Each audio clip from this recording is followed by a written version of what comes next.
Hey, learners!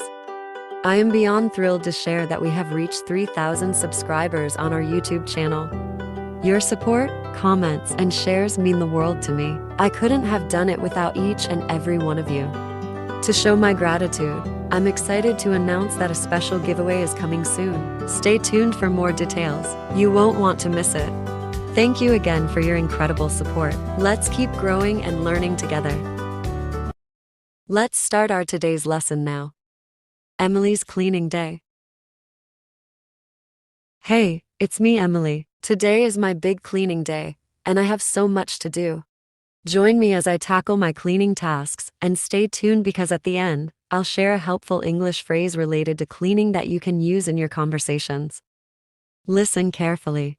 I've got so much to do today. First stop the living room. I can't even remember the last time I vacuumed the carpet properly.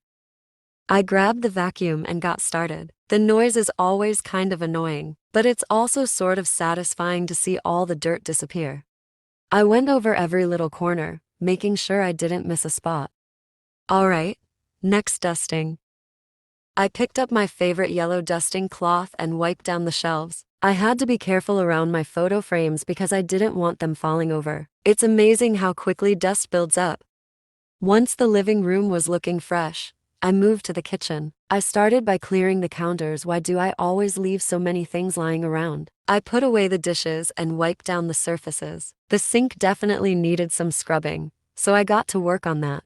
And the stove, don't even get me started. But hey, once it's clean, I feel like a pro chef again. Now for the last part, the bathroom.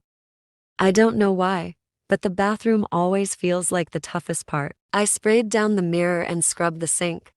The floor was a bit messy too, so I gave it a good mop. Everything's finally sparkling. Once I was done, I just sat down and let out a huge sigh of relief. Phew, cleaning may not be fun, but I love how nice everything looks afterward. Here's a vocabulary list that we learn in this story. Let's practice together.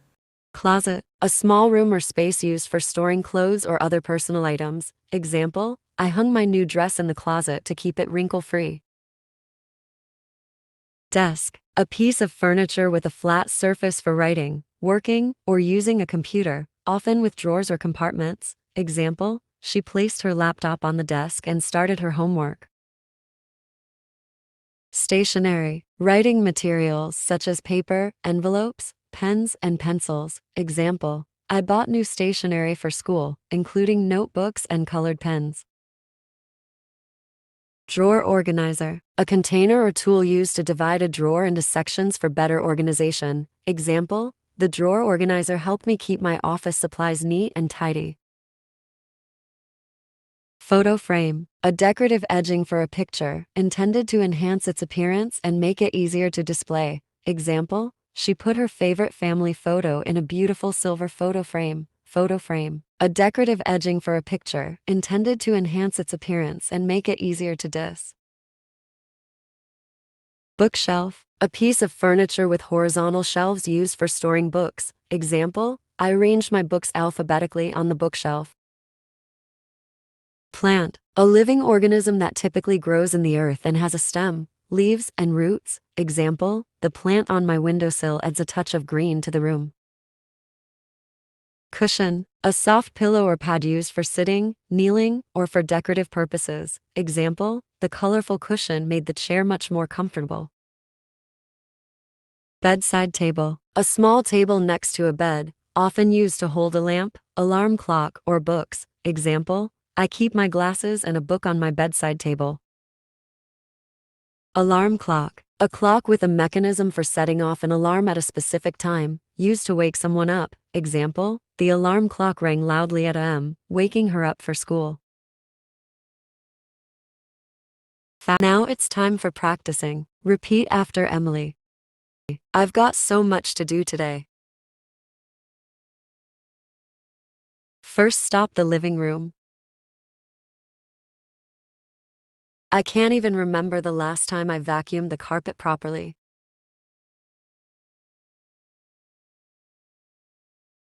I grabbed the vacuum and got started.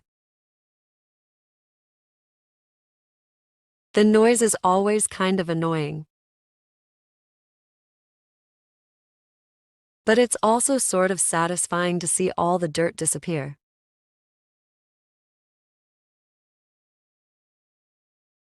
I went over every little corner, making sure I didn't miss a spot. Alright, next dusting. I picked up my favorite yellow dusting cloth and wiped down the shelves. I had to be careful around my photo frames because I didn't want them falling over. It's amazing how quickly dust builds up.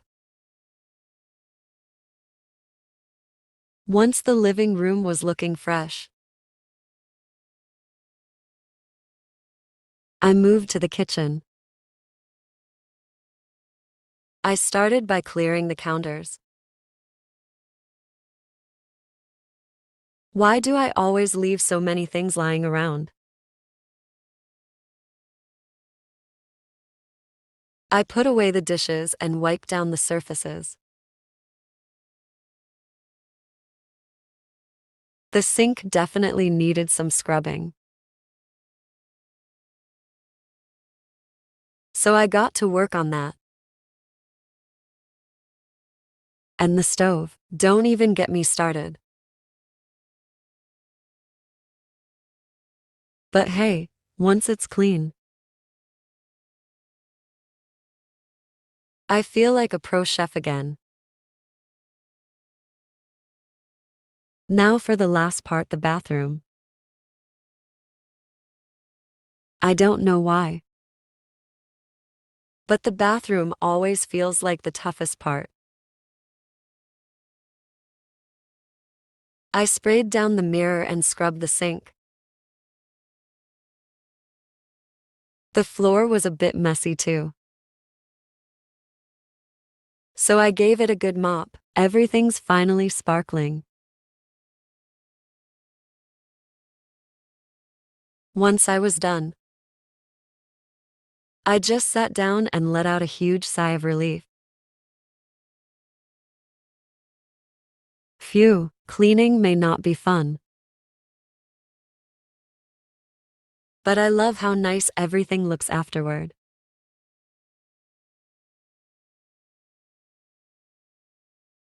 And here's the phrase I promised: to clean up one's act. It means to improve one's behavior or to start doing things correctly. Use it when talking about making changes in your life or habits.